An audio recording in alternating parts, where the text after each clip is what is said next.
9월 11일은 미국 사람들에게 잊지 못하는 역사의 하루가 되었습니다. 21년 전 9월 11일에 뉴욕과 워싱턴 그리고 여러 지역에서 동시다발 테러가 일어났기 때문에 미국 사람들은 그날로부터 더 이상 전쟁이 본토 안에서는 일어나지 않는다라고 하는 그런 안심하고 살던 신화가 깨졌고, 그리고 동시다발 테러 때문에 수천 명의 사람들의 목숨을 한꺼번에 잃어버렸으며, 가장 안전할 뿐만 아니라 미국의 경제력을 상징하는 그런 뉴욕 맨하탄에서, 그것도 세계 무역센터 쌍둥이 빌딩이 와르르 무너져 내리는 모습을 보는 순간에 이 땅에 살아가는 우리의 삶이 과연 무엇을 의지하고 어떻게 안심하며 살아야 할지를 다시 생각할 수밖에 없는 그런 역사의 전환점을 맞이하게 된 것이 21년 전 9월 11일 9/11 테러의 기억이라고 볼 수 있겠습니다.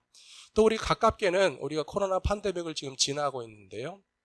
우리도 사실상 아는 사이에 모르는 사이에 역사의 전환점을 함께 통과하고 계신 것입니다. 분명히 우리는 이 코로나 시대를 함께 통과함으로써 이제 나중에 태어나서 자라는 사람들에게 그런 말을 듣게 될 거라고 생각합니다. 뭐라고 그럴까요? 야, 코로나를 어떻게 지내오셨습니까? 그리고 코로나 이전의 세상은 어떤 세상이었습니까? 코로나 이후에 태어나서 자란 아이들은 분명히 코로나 이전의 세상과 이후의 세상이 얼마나 달라져 있는지 경험해보지 못했기 때문에 상상하지 못할 텐데요. 하나님께서 이와 같이 우리들에게 어떤 변화의 시대를 살아가면서 하나님의 말씀을 묵상하게 하시고 하나님의 뜻과 계획을 깨달아 할 수 있는 기회를 주시는 것은 참 귀한 일이고, 우리가 신앙적으로 오늘 반드시 깨달아야 될 하나님의 말씀이라고 저는 생각합니다. 그래서 오늘 창세기 17장 읽어드린 본문 말씀해 보시면요, 아브라함도 그의 인생 가운데 또 하나의 전환점을 맞이하면서 99세가 되었을 때에 하나님께서 아브라함에게 찾아오셔서 말씀해 주시는 것을 들었다라고 하는 것이 굉장히 상징적일 뿐만 아니라 중요하다는 말씀을 저는 드리고 싶습니다. 저는 우리 성도님들의 연세가 좀 평균적으로 높으신 편이기 때문에 항상 저는 목회하면서 연세 많으신 성도님들과 좀 많이 생각을 공유하고, 또 우리 연세가 높으신 성도님들에게 하나님께서 주시는 메시지가 무엇일까를 더 많이 묵상하게 되는 것이 사실이거든요. 근데 제가 오늘도 드리고 싶은 말씀은, 나는 이제까지 살면서 70이 되고 80이 되고 90이 되었지만 하나님의 음성을 듣거나 내 인생을 향하신 하나님의 계획과 뜻을 잘 들어보지 못한 것 같다라고 해서 전혀 실망하지 마시라고 말씀드리고 싶습니다. 왜 그렇겠습니까? 제가 알기로 이 자리에 계신 분들 중에 99세가 되신 분은 한 분도 없습니다. 있으세요? 없으시잖아요.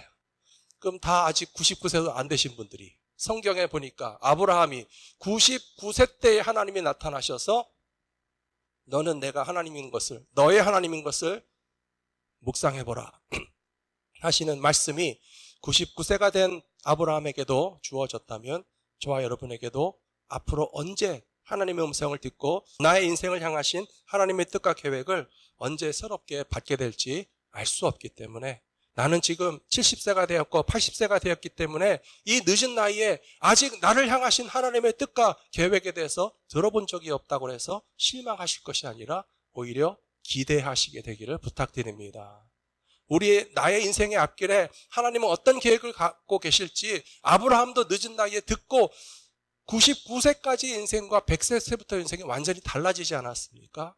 우리들도 하나님의 음성을 듣게 되는 그날로부터 인생의 변곡점과 전환점을 맞이하면서 이제까지 살아왔던 삶과는 전혀 다른 새로운 삶을 살게 될 하나님의 계획과 뜻은 분명히 있으시다는 것을 믿으시는 저와 여러분들이 되셔야 할 줄로 믿습니다. 그래서 오늘 창세기 17장 1절에 보시면요, 아브라함이 99세 때 여호와께서 아브라함에게 나타나사 그에게 이르시되 나는 전능한 하나님이라, 너는 내 앞에서 행하여 완전하라 라고 말씀하고 계십니다. 이 말씀을 통해서 저는 첫 번째로 이것을 묵상하게 됩니다. 역사의 변곡점 가운데서 우리는 하나님의 계획하심과 주관하심을 묵상해야 된다는 것입니다. 여기 17장 1절 말씀에서 아브라함에게 하나님 말씀하신 내용은 나는 전능한 하나님이다 라고 그렇게 말씀하셨습니다. 왜 이렇게 말씀하셨겠습니까? 아브라함이 99세가 될 때까지 하나님 모르고 살았습니까?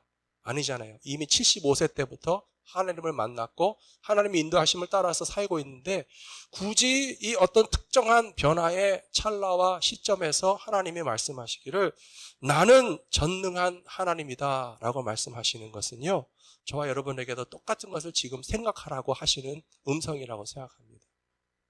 예배하는 이 시간, 하나님이 전능하신 하나님이시라는 것은 무엇을 의미할까 지금 묵상해야 됩니다. 우리의 삶에 어떤 무거운 짐이나 힘든 문제를 갖고 계실 때 과연 하나님이 전능하신 하나님이시라고 하는 것은 무엇을 의미할까? 혹은 내 몸의 건강을 잃어버리고 건강을 찾기 위해서 지금 열심히 투병도 하고 치료도 받으시면서 때로는 몸이 지치고 약하여서 들어 누워 있을 때라도 하나님께서는 우리에게 찾아오셔서 그냥 아프지, 약 먹고 의사 보고 병원 가서 빨리 나아라라고만 하지 마시고요. 하나님께서 오히려 우리의 그 상황 가운데서 나는 전능한 하나님이다 라고 말씀하시는 것의 의미가 뭐가 되겠습니까? 그것은요, 우리가 지금부터 인생의 전환점과 반환점을 돌아서 새로운 인생을 살아가는 데 있어서 가장 소중한 것은 하나님의 하나님 되심을 깨달아 아는 것이라고 저는 믿습니다. 다음 주일에 직분을 받으시게 되는 분들께 미리 말씀드리고 싶습니다. 장로님 되시는 거 쉽지 않고 두렵고 떨리며 부담스러운 일이잖아요. 권사님 되시는 거 힘들고 어렵게 느껴지시잖아요. 안수 집사님이 되시는 것도 직분을 받는 것이 과연 내가 준비가 됐고 자격이 됐을까 그런 생각 많이 해보셨잖아요. 그런 상황 가운데서 아브라함을 찾아오신 하나님께서는 뭐라고 말씀하시겠어요?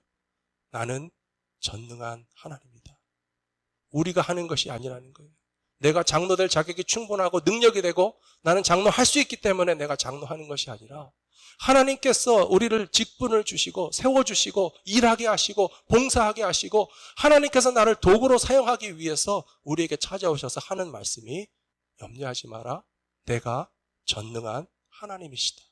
그렇게 말씀해 주시면 우리가 하나님을 묵상하면서 우리 인생의 어떤 이 변화와 전환점과 변곡점 사이에서 이렇게 코너를 돌아서 새로운 방향으로 나아가게 될 때에 하나님이 나에게 먼저 찾아와 주셔서 나와 함께 해주시니 나는 해나갈 수 있다라고 하는 믿음을 가지고 주님을 따라가실 수 있는 모든 성도님들이 되시기를 부탁드립니다.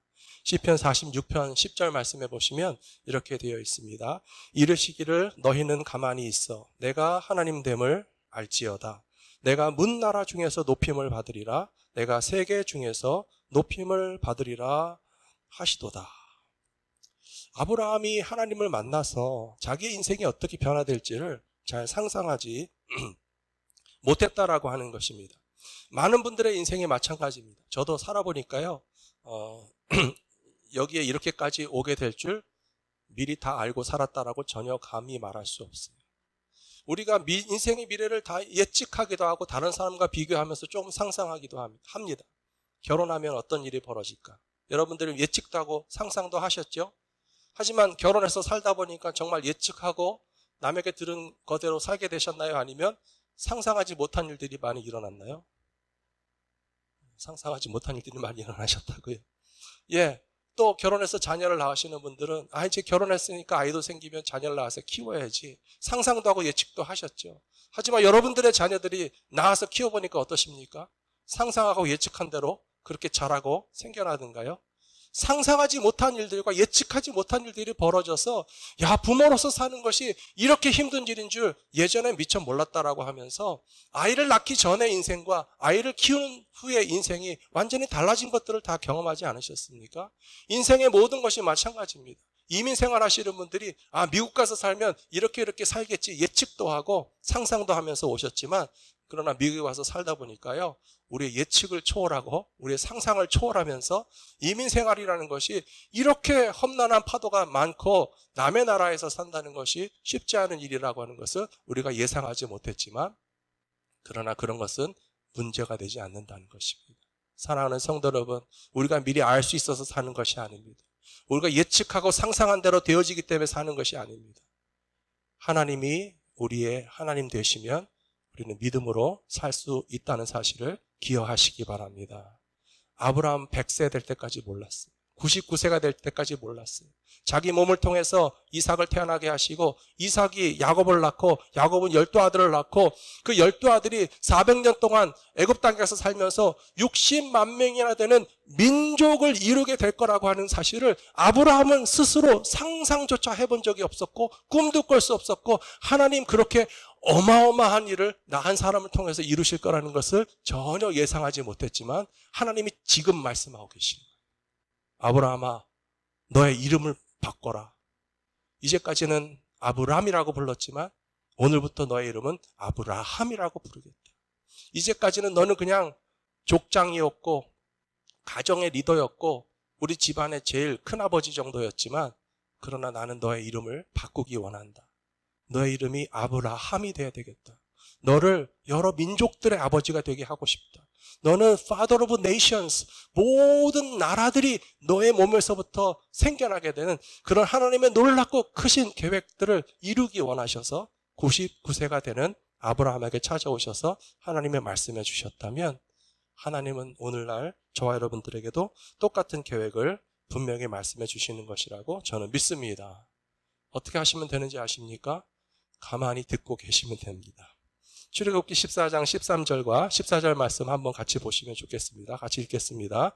모세가 백성에게 이르되 두려워하지 말고 가만히 서서 여호와께서 오늘 너희를 위하여 행하시는 구원을 보라. 너희가 오늘 본 애굽 사람을 영원히 다시 보지 아니하리라. 여호와께서 너희를 위하여 싸우시리니 너희는 가만히 있을지니라. 아멘. 여기 출애굽기 14장에서요. 13절에 한번 나옵니다. 너희는 가만히 있어 여호와께서 행하시는 구원을 보라. 14절에 보시면 여호와께서 너희를 위하여 싸우시리니 너희는 가만히 있을지니라.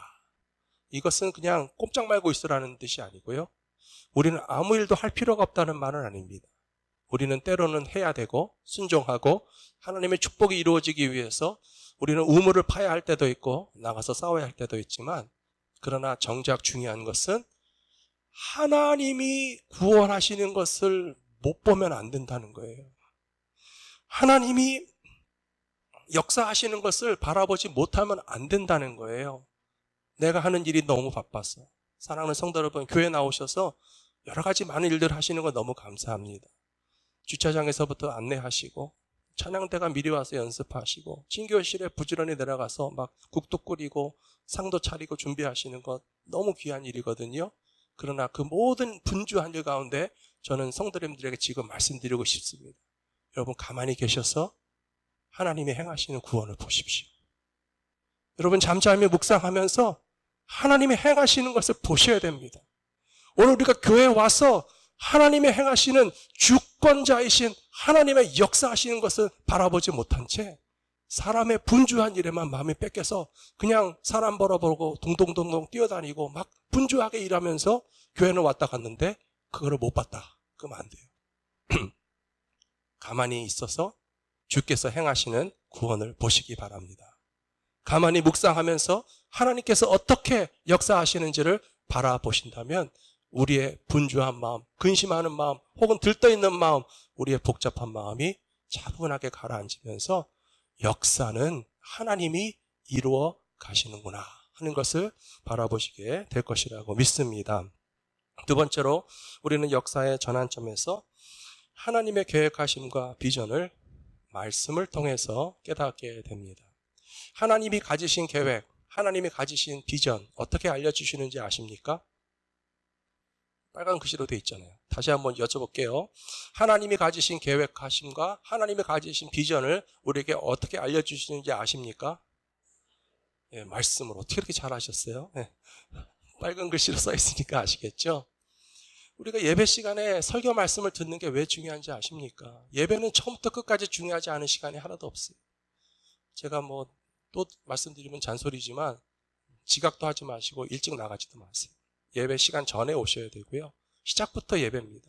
그리고 예배 끝나고 아무리 바빠도 끝까지 앉아 계실 수 있다면 제일 좋습니다.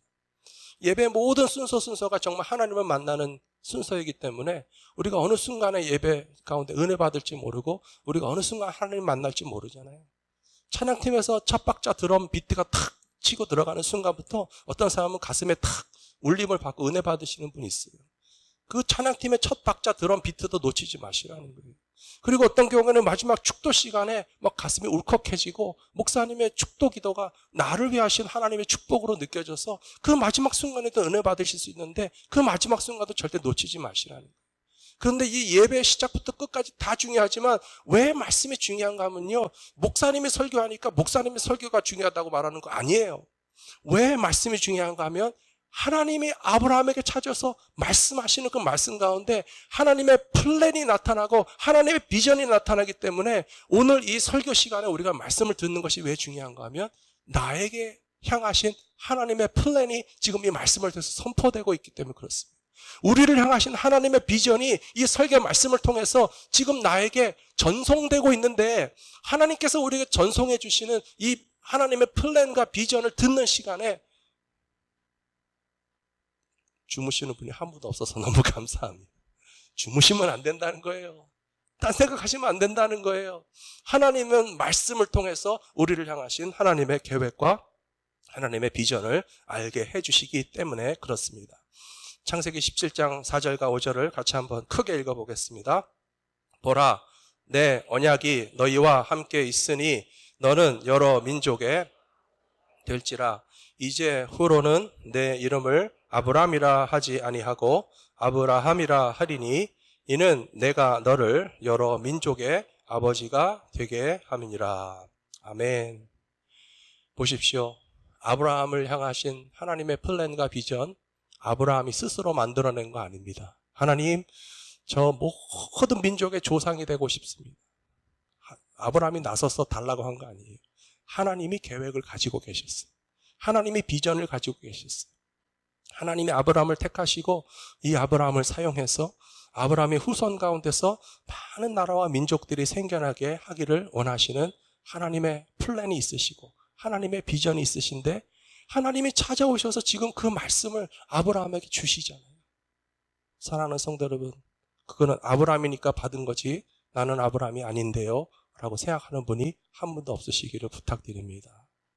이 자리에 계시는 모든 분들이 하나님의 플랜과 비전을 받는 아브라함과 똑같은 믿음의 사람이 되실 줄로 믿습니다.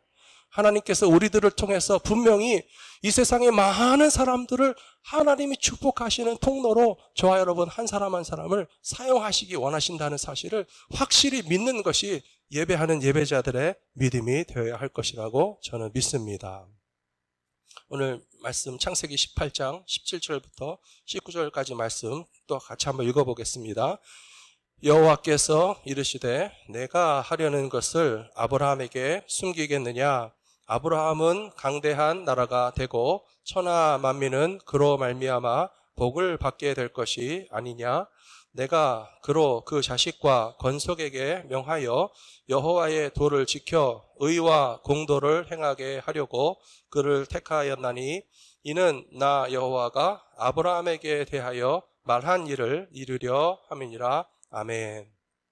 먼저 17절 말씀 보시면 하나님은 하나님의 계획을 아브라함에게 숨기지 않으신다라고 되어 있어요. 하나님이 하시려고 하는 계획을 알려주는 사람이 되었다는 거예요. 하나님께서 모든 사람에게 다 가르쳐주지 않습니다. 소돔과 고모라를 치러 가시면서 그들을 심판하러 가시면서 하늘에서 불이 내려서 이제 소돔과 고모라는 멸망할 것인데 다른 사람들에게 다 알리고 미리 설명하시지 않고 아브라함에게는 내가 이것을 말하지 않을 수 없다라고 분명히 말씀하고 있어요. 사랑하는 성도 여러분, 지금 이 세상에 있는 모든 사람들이 하나님의 말씀 다 들을 수 있는 것이 아닙니다. 들을 생각도 없습니다. 들어도 믿지도 않습니다. 하지만 하나님의 말씀을 듣고자 하는 마음을 가지고 예배하는 저와 여러분들에게는 하나님이 이런 말씀 지금 하실 거라고 저는 믿습니다. 내가 하려고 하는 일을 어떻게 말하지 않을 수 있으랴. 그래서 하나님 뭐라고 말씀하십니까? 18절에 보시면 아브라함은 강대한 나라가 되고 천하 만민은 그로 말미암아 복을 받게 될 것이 아니냐. 이것이 하나님의 플랜이고 비전이시라는 거예요. 많은 분들은 생각할 때에 아브라함은 100세가 돼서 아들을 낳는지 모르지만 나는 지금 아들도 못 낳고 딸도 못 낳는다. 과연 그래서 하나님의 축복과 계획이 나를 통해서는 안 이루어진다고 생각하십니까? 아닙니다. 우리가 지금 육신의 자식을 하나 더 낳아야만 하나님의 축복의 계획이 이루어지는 것이 아니고요. 하나님께서 아브라함을 택하셔서 그를 축복의 통로로 삼으시려고 하는 플랜과 비전의 내용이 무엇인가 하면 여기 18절에 나와 있는 것처럼 아브라함이 강대한 나라가 되는 이유는 천하 만민이 다 아브라함을 통하여서 복을 받게 되어야 하기 때문에 아브라함이 강한 나라가 되고 축복의 통로가 되고 하나님께서 아브라함에게 이런 플랜과 비전을 가지고 계시다는 사실입니다. 이제 하나 좀 자신감이 생기셨습니까? 자식이 하나도 없어도 천하 만민을 향한 축복의 통로가 될 줄로 믿습니다. 더 이상 자식을 낳으실 수 있는 육체가 아니라 할지라도 하나님께서 우리를 통하여서 놀라운 구원의 축복을 나누어주는 축복의 통로로 삼으실 계획과 비전이 있으시다는 사실을 믿으시기 바랍니다. 그래서 19절에 보시면 내가 아브라함과 그의 자식과 그의 가족들에게 명령하여 하나님의 도를 지키고 의와 공도를 행하게 하려고 그를 택하였나니 이는 나 여호와가 아브라함에게 대하여 말한 일을 이루려 함이니라 라고 말씀하고 있습니다. 하나님께서 아브라함을 택하신 이유는요, 믿음으로 사는 것이 무엇인지를 보여주시고 모범이 되고 실천하게 하시려고 그렇게 택해 주셨다라고 하는 뜻입니다. 이제 그래서 세 번째로 역사의 주관자이신 하나님의 언약을 각자의 마음속에 깊이 믿음으로 새기고 살아가야 한다는 것입니다. 하나님께서 99세가 된 아브라함에게 이름도 바꿔주시고 열방의 아버지가 되게 하시겠다고 하신 다음에 이제 그것을 너의 몸에 표시를 해서 평생토록 잊어버리지 않을 흔적을 남기게 하자라고 명령하셨거든요. 이제 17장 9절 10절 말씀 보시면 하나님께서 아브라함에게 이르시되 그런즉 너는 내 언약을 지키고 내 후손도 대대로 지키라. 너희 중에 남자는 다 할례를 받으라. 이것이 나와 너희와 너희 후손 사이에 지킬 내 언약이니라. 뭔가 이 약속의 징표를 남긴다는 것은 굉장히 중요한 일입니다. 그리고 우리의 어떤 신분을 상징할 수 있는 그런 표식을 가진다라고 하는 것도 굉장히 가치 있는 일입니다. 만일에 미국에 오셔서 운전면허를 따고 싶은데 면허를 따지 못하시는 그런 상황에 계신 분들 제가 종종 많이 보았습니다. 정말 운전면허만 하나 내가 가질 수 있다면 참 좋겠다 하시는 분들 많이 봤어요. 근데 합법적인 자격을 갖추고 진짜 면허를 가지게 돼서 가지고 다니시면 마음이 얼마나 든든하십니까? 뭐 혹시 경찰이 보자고 해도 혹은 어디 가서 신분증이 필요하다고 해도 아이디 탁 내밀고서 나 운전면허 있다 보여주는 것만으로도 얼마나 마음이 든든하고 당당하지 몰라요. 여러분들이 해외여행이나 고국 방문을 하실 때에는 어떤 여권이라도 좋습니다. 국가에서 발행한 적법한 여권을 가지고 계신 분들은 그 여권을 탁 내밀고 우리 조국에 들어갈 때 대한민국 여권 가지고 들어갈 수 있고 혹은 미국에 와도 비자를 가지고 들어오시거나 아니면 시민권자들이 여권을 갖고 계시면 얼마나 당당하게 그 나의 신분을 표시하는 그런 증명서를 내밀고 자유롭게 다니지 않으십니까? 어쩌면 하나님께서 아브라함에게 그 남자들에게 그 집에 태어나는 모든 남자들에게 육체 할례를 행해서 표시하라고 하는 것은 그런 하나의 특권을 상징하는 내용이 될 수 있습니다. 하나님의 택함 받은 백성이라는 거예요. 하나님의 약속의 언약을 받은 남자들이기 때문에 육체의 표시를 해서 하나님의 축복의 언약이 너희들을 통해서 이루어질 것이다라고 하는 것을 평생 잊지 말고 살에 새긴 흔적을 가지고 살아라라고 하는 것은 참 좋은 일이죠. 그런데 문제는요, 약속은 받았으나 축복의 언약을 받은 자답게 살지는 않았다는 거예요. 예수님 할례 받으셨죠? 하지만 할례 받은 자들을 비판하셨어요. 육체의 할례는 받았으나 할례 받은 자답게 살지 못하면 무슨 소용이 있느냐.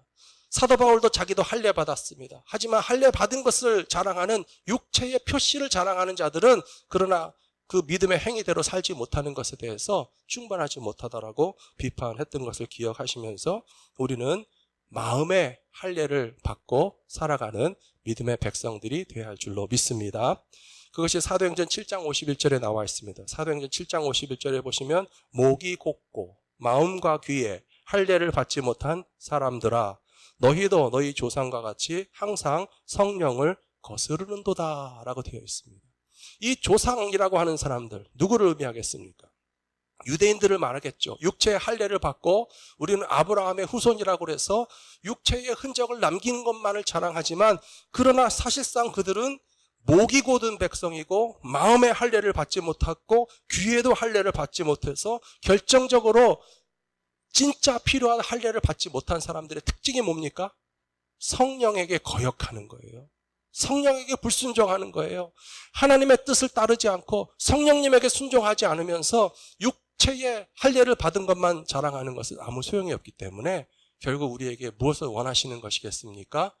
마음의 할례를 받고 우리가 겸손한 마음으로 목이 곧지 말아야 될 것이고요. 성령님에게 순종하는 사람들이 될 때에 하나님께서 아브라함에게 약속하신 것 같은 언약이 저와 여러분의 삶에도 이루어지게 될 것이라고 저는 믿습니다. 마음의 할례라는 표현이요, 구약에도 나옵니다. 신명기 30장 6절에 보시면 내 하나님 여호와께서 너의 마음과 내 자손의 마음의 할례를 베푸사 너로 마음을 다하며 뜻을 다하며 내 하나님 여호와를 사랑하게 하사 너로 생명을 얻게 하실 것이며.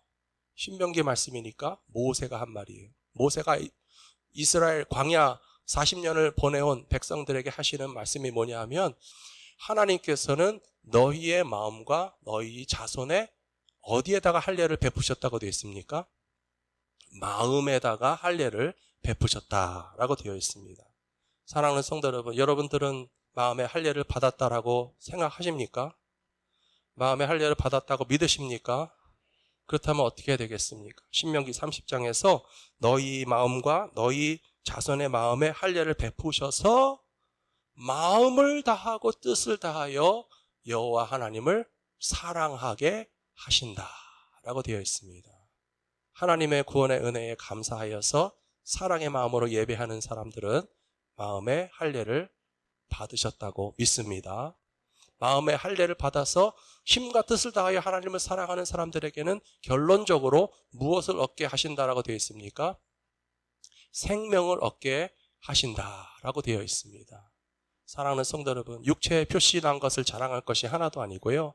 우리 마음의 할례를 받아서 우리의 마음을 다하고 뜻을 다하여 하나님을 사랑할 수 있게 되었기 때문에 그렇다면 하나님은 나를 통해서 크고 놀라운 계획을 이루시기 원하시는구나. 이제 그것을 기대하시기 바랍니다.